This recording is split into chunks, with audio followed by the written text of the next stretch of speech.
Réponse de Victor Smirnov. Pour le no, il passe par un autre moment. Il dit que le routing, précisément, est insuffisant à expliquer le no. Et c'est à ce moment qu'il introduit un stade intermédiaire. C'est plus tard, le sevrage autour de 6 mois, que se place d'une manière traumatique ce qui retrouve cela.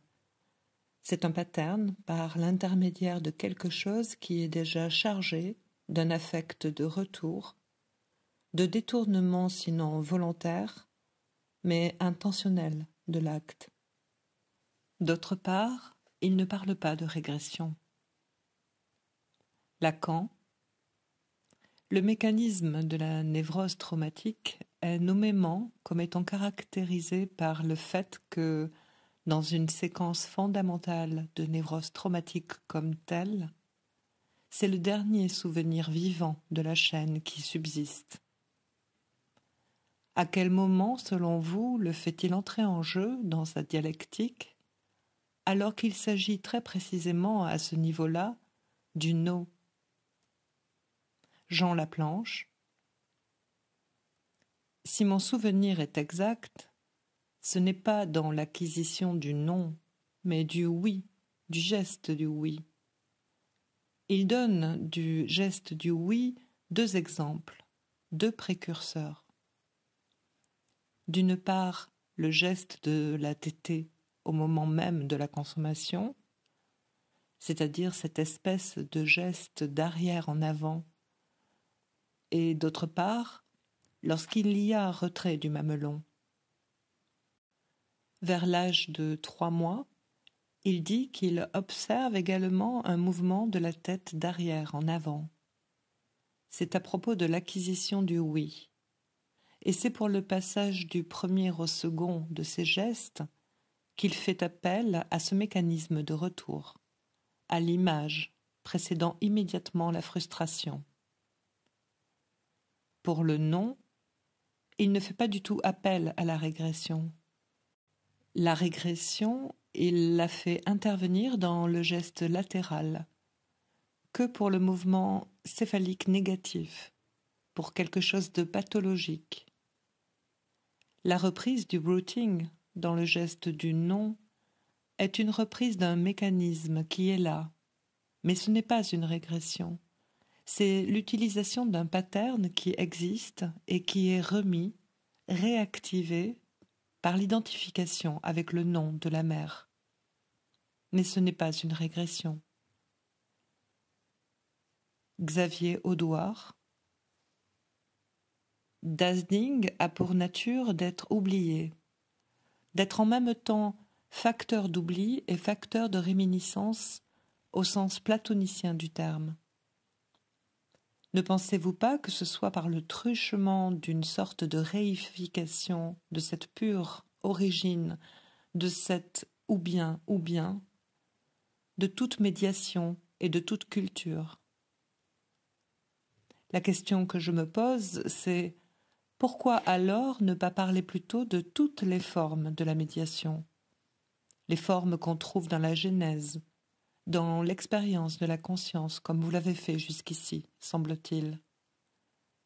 Pourquoi, autrement dit, venir cette année nous parler de Das Ding comme de quelque chose, alors que jusqu'ici vous avez sans cesse parlé de Das Ding comme étant le facteur inévitable, le facteur nécessaire de toute expérience dans l'analyse? Cette année, vous privilégiez la chose, mais vous en parlez alors que vous n'avez parlé que de cela en parlant d'autre chose. Le problème que je me pose au fond est de savoir, premièrement, pourquoi vous nous parlez de Das Ding au lieu de nous parler simplement de médiation? Ou bien, pourquoi vous nous parlez de Das Ding au lieu de nous parler de toutes les formes de la médiation qu'elle reçoit dans notre expérience? C'est le problème de réification. Est-ce qu'on ne pourrait pas, en quelque sorte, vous faire le reproche, moins simpliste que celui de tout à l'heure, de réification de ce qui est justement le ressort dynamisant de toute expérience, qui est à la fois facteur de toute réminiscence est quelque chose dont on ne peut pas parler. Lacan. Pour vous répondre tout de suite brièvement, et tout ce que je dirai par la suite ne sera que cette réponse, je crois que c'est important de voir comment, pour vous spécialement qui avez toujours entendu l'accent de ce qu'on peut appeler les réinterprétations hegeliennes de l'expérience analytique, il est bien certain que la façon dont, au moment où ici nous nous mettons à aborder l'expérience freudienne comme éthique, c'est-à-dire dans sa dimension essentielle en fin de compte, puisqu'elle nous dirige dans une action qui est, étant thérapeutique, incluse, que nous le voulions ou non, dans le registre, dans les termes de l'éthique, et que nous le voulions ou non. Je veux dire que moins nous le voudrons, plus ce sera, comme l'expérience nous le montre. Une forme d'analyse qui, se targuant d'un cachet tout spécialement scientifique, aboutit à des notions normatives qui sont à proprement parler celles dont je me plais quelquefois à parler, en vous rappelant que la malédiction de saint Matthieu, de ceux qui lient les fardeaux encore plus lourds pour les faire porter par les épaules des autres, qui renforce les catégories de la normativité affective dans une formulation qui a même des effets qui peuvent inquiéter. Donc, il vaut bien mieux que nous nous rendions compte, que nous essayions d'explorer cette portée éthique. Il est tout à fait clair que ce sur quoi reste mis l'accent, c'est ce quelque chose d'irréductible justement qu'il y a dans la tendance, quelque chose qui se propose à l'horizon d'une médiation comme ce que la réification n'arrive pas à inclure. Mais à cerner cette image vide, ce quelque chose dont nous faisons le tour, voilà le point précis sur lequel vous me posez la question. La réponse, c'est l'intention délibérée de mettre en valeur cette notion qui n'a jamais été absente de ce que j'ai dit jusqu'à présent. Si vous vous reportez à ce que j'ai donné comme texte sur ce sujet, vous verrez qu'il n'y a pas d'ambiguïté et qu'il ne saurait sûrement m'être imputé cette sorte de radicalisme hegelien qu'un imprudent m'a imputé quelque part dans les temps modernes. Je pense que vous voyez de quoi il s'agit exactement. C'est de cela que se séparait très nettement toute la dialectique du désir que j'ai développée devant vous et qui commençait justement au moment où l'imprudent écrivait cette phrase, et encore bien plus accentuée comme je suis en train de le situer pour vous cette année, et dont le caractère inévitable me paraît spécialement marqué dans l'effet de la sublimation. X, la formule de la sublimation que je vous avez donnée, est d'élever l'objet à la dignité de la chose. On peut entendre également ce qu'est la chose, l'objet n'étant pas la chose. Au même séminaire, il y avait également dans le discours l'allusion à la bombe atomique, à un désastre, à une menace du réel. Il s'agit donc de cette chose qui ne semble pas être au départ, puisque la sublimation va nous y mener. Personnellement, je me demande dans quelle mesure vous n'écartiez pas le rapport du symbolique et du réel que vous êtes en train de nous donner actuellement. Et à propos de la chose, l'exemple, en tout cas, que vous avez développé, l'histoire du vase et du vide qui était dedans, je pose la question comme cela. Est-ce que das Ding, la chose dont il s'agit, est la chose ? Elle n'est pas au départ, puisque la sublimation va nous y mener.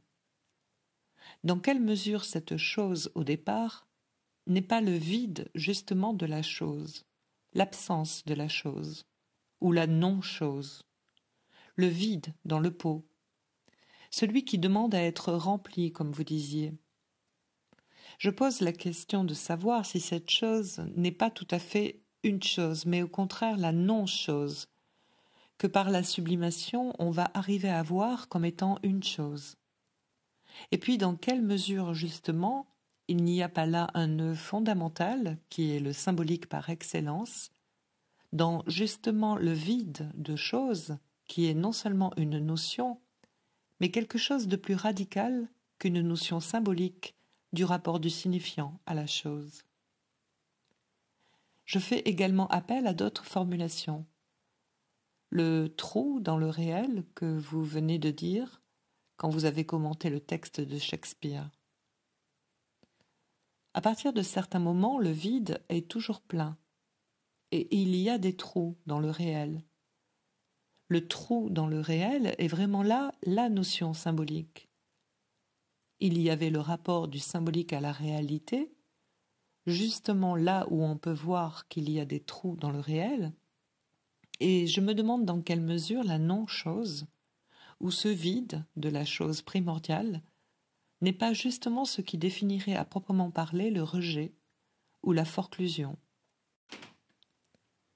Je pose également la question de savoir si l'on n'est pas là au niveau où une saisie, une compréhension d'une façon plus universelle de la manière adéquate de saisir le rapport du symbolique au réel et de la chose à la non-chose comme étant primordial dans l'esprit, est possible. Lacan. Tout cela ne me paraît pas mal orienté. Il est clair que vous suivez toujours très bien les choses que je dis. Ce qu'il convient de repérer et d'entendre, c'est qu'en somme, il y a quelque chose qui nous est offert, à nous, analystes, si nous suivons la somme de notre expérience, si nous savons l'apprécier, c'est que cet effort de sublimation, dont vous dites qu'il tend à la fin à réaliser la chose ou à la sauver, c'est vrai et ce n'est pas vrai. Je veux dire qu'il y a une illusion. La science ni la religion ne sont de nature à la sauver ou à nous la donner. Néanmoins, c'est justement et précisément pour autant que l'encerclement de la chose, le cercle enchanté qui nous sépare d'elle, est justement posé par notre rapport au signifiant.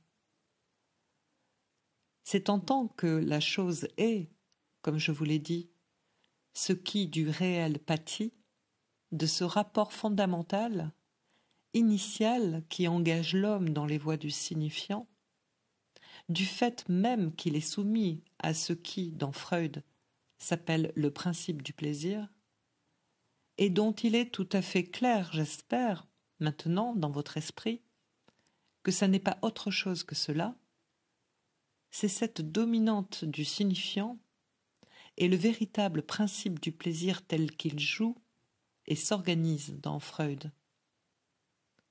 C'est justement parce qu'en somme c'est l'effet de l'incidence du signifiant sur le réel psychique qui est en cause que l'entreprise sublimatoire, sous toutes ses formes, n'est pas purement et simplement insensée.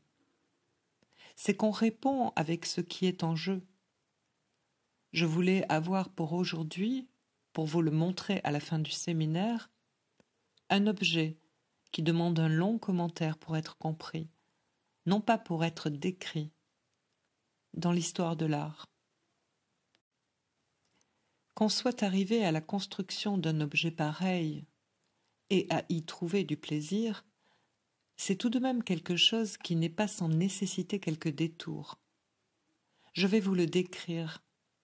C'est un objet qu'on appelle un objet d'anamorphose. Je pense que beaucoup savent ce que c'est que l'anamorphose. C'est toute espèce de construction faite de telle sorte que, par une certaine transposition optique, une certaine forme qui, au premier abord, n'est même pas perceptible, se rassemble en images, se trouve ainsi lisible, satisfaisante pour l'expérience. D'où le plaisir qui consiste à la voir surgir de quelque chose qui, au premier abord, est comme forme indéchiffrable.